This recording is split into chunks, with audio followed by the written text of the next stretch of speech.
लाखों करोड़ों सहस्रों जन्मों का यदि पुण्य उदय होता है, न जाने कितने जन्मों की प्रतीक्षा यदि सफल होती है, न जाने कितने जन्मों का ढूंढना यदि साकार हो पाता है, तब जाकर मनुष्य के जीवन में वो संभावना जागती है जिसमें वो गुरुदेव की तरह के सदगुरु से जाकर के जुड़ पाता है।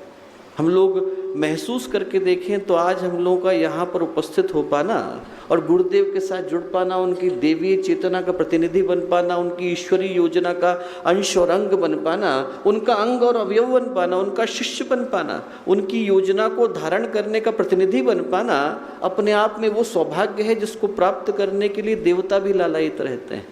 न जाने कौन से जन्मों का सुयोग, सुअवसर और सौभाग्य आया है जो आज हम लोगों को ये अवसर मिल पाया है। मुझको स्मरण आता है, आदरणीय मामा जी लोग बैठे हैं, वो परिचित हैं, अभी थोड़े दिन पहले ही उनने शरीर को त्यागा। गुरुदेव के निकटवर्ती शिष्यों में रहे। आप किसी भी पुराने गायत्री परिवार के कार्यकर्ता के घर में जाकर के गुरुदेव की यात्रा की फ़ोटो देखें तो आपको सहजता से उसमें उनका चित्र दिख जाएगा। रमेश चंद्र शुक्ला मामा जी अभी कुछ दिन पहले उन्हें शरीर को त्यागा। मस्तीचक बिहार के रहने वाले थे। उनका जो गुरुदेव से जुड़ने का घटनाक्रम है वो अपने आप में अद्भुत है। उनके जो अपने गुरु थे उन दिनों में, 67 की मैं बात कर रहा हूँ, उनने शरीर को त्यागा। और जब उनने शरीर को त्यागा तो उसके कुछ महीनों के बाद वो शुक्ला मामा जी को सपने में आए और आकर के उनसे बोले कि ऐसा है बेटा, मेरी मुक्ति नहीं हो पा रही है और मेरी मुक्ति संसार में एक ही व्यक्ति कर सकते हैं। एक ही व्यक्ति के पास एक शक्ति, सामर्थ्य, ताकत है कि वो मेरे संस्कारों के धागे को काट सके।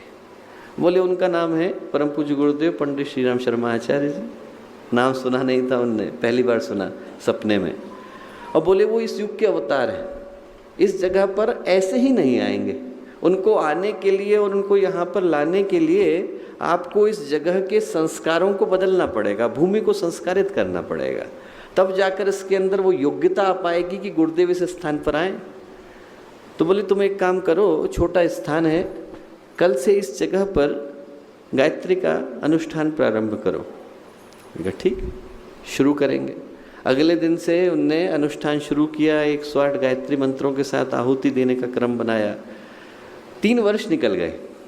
3 वर्ष निकलने के बाद उनके मन में शंका आई कि अरे मैंने सपना ही तो देखा था, क्या पता झूठ हो, क्या पता मेरे मन का वहम हो।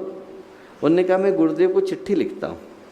उनने गुरुदेव को चिट्ठी लिखी और चिट्ठी में ये कुछ नहीं लिखा कि हमारे गुरु का आदेश है आप आइए और हमको मार्गदर्शन दीजिए और हमारे यहाँ इस छोटे से गांव में आइए, कुछ नहीं लिखा। क्या लिखा? 3 पेज की चिट्ठी लिखी और 3 पेज की चिट्ठी में अपने क्षेत्र की समस्याओं का ब्यौरा लिखा।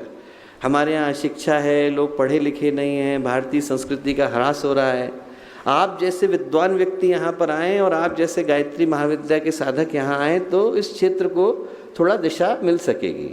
तो एक बार जरा आप उद्बोधन के लिए आइए, ये लिखा। 3 पेज की चिट्ठी थी। गुरुदेव ने 3 लाइन का उत्तर दिया।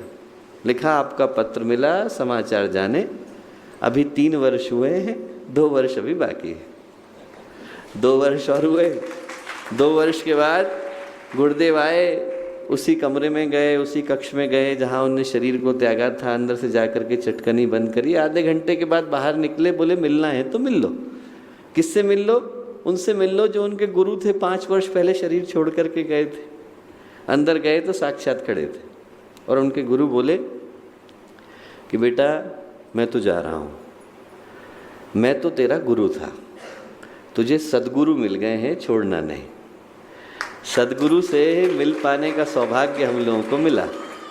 आज के हमारे जीवन की जो सबसे बड़ी उपलब्धि, हम लोग अपने अपने क्षेत्रों में बैठे होंगे, किसी का संस्कारित परिवार होगा, किसी का हो सकता है धनाढ्य परिवार हो, किसी ने जीवन में बड़ी उपलब्धि को प्राप्त किया होगा, पर हमारे जीवन की जो सबसे बड़ी उपलब्धि है वो ये है कि हमें गुरुदेव के साथ जुड़ पाने का सौभाग्य मिला। और वो सौभाग्य हर एक को नसीब नहीं हो पाता।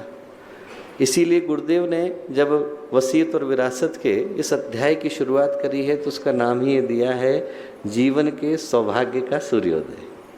आप कल्पना करके देखिए कि कितनी प्यारी बात है।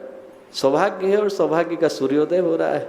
हमारे जीवन में भी सौभाग्य का सूर्योदय हुआ उस क्षण जब हम गुरुदेव से जुड़ पाए। हमारे जीवन का जो सूर्योदय है, हमारे जीवन का जो सौभाग्य है, वो फलित उस दिन हुआ है जब गुरुदेव से, माता जी से, उनकी इस योजना से जुड़ पाने का अवसर हमको मिला। और यदि आप उस अध्याय को पढ़ें तो उसमें आपको एक बड़ा कीमती इशारा पढ़ने को मिलेगा। क्या कीमती इशारा पढ़ने को मिलेगा? आप पढ़ेंगे तो जो पहला अध्याय शुरू होता है और जो पहला पैराग्राफ है, उस पहले पैराग्राफ में तो गुरुदेव ने साधना से सिद्धि के अन्वेषण के विषय में बोला है, और उसके बाद 15 वर्ष की यात्रा को 15 लाइन के अंदर समेट दिया है। महामना मालवीय जी से मिले, गायत्री कामधेनु है ऐसा उनने कहा, पिताजी के साथ भागवत की कथाओं में गए, बस, और एकदम गुरुदेव उस विषय पर आ गए हैं जो विषय महत्वपूर्ण है। क्या इशारा है?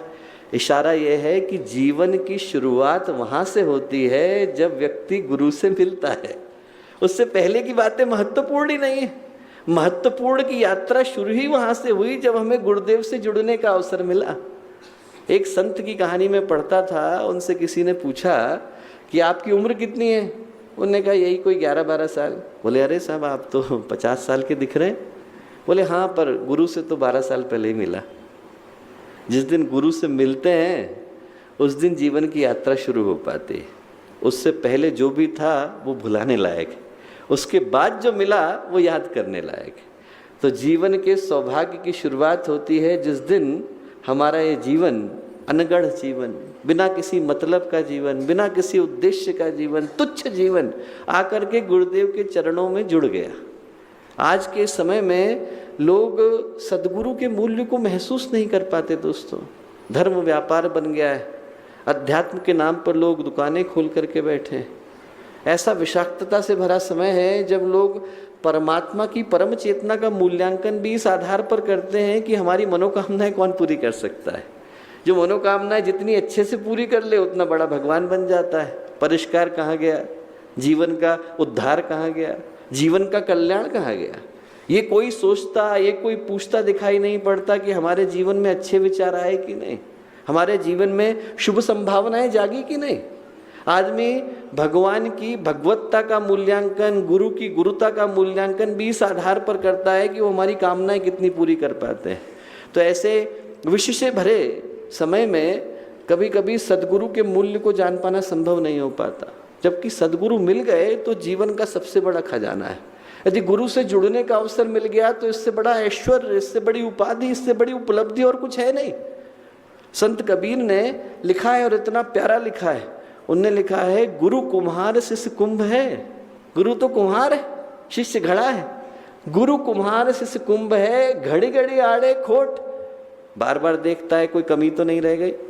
आप पढ़िए वसीयत विरासत में गुरुदेव की मुलाकात जब दादा गुरु से हुई तो दादा गुरु कहते हैं कि आपकी पिछले जन्मों की यात्राएं ऐसी महान रही हैं, आप सुपात्र हैं। गुरुदेव की योजना को, भगवान की योजना को, ईश्वरीय सत्ता की योजना को धारण करने के अधिकारी हैं आप। जो छोटी मोटी कमी रह गई होगी उसे हम पूरा कर देंगे। गुरु कुम्हार शिष्य कुंभ है, घड़ी घड़ी आड़े खोट। अंतर हाथ सहार दे, बाहर बाहे चोट। अंदर तो उसी का हाथ है प्यार का, और बाहर से हथौड़े भी वही मार रहा है, ताकि हमारा कुंभ निखर करके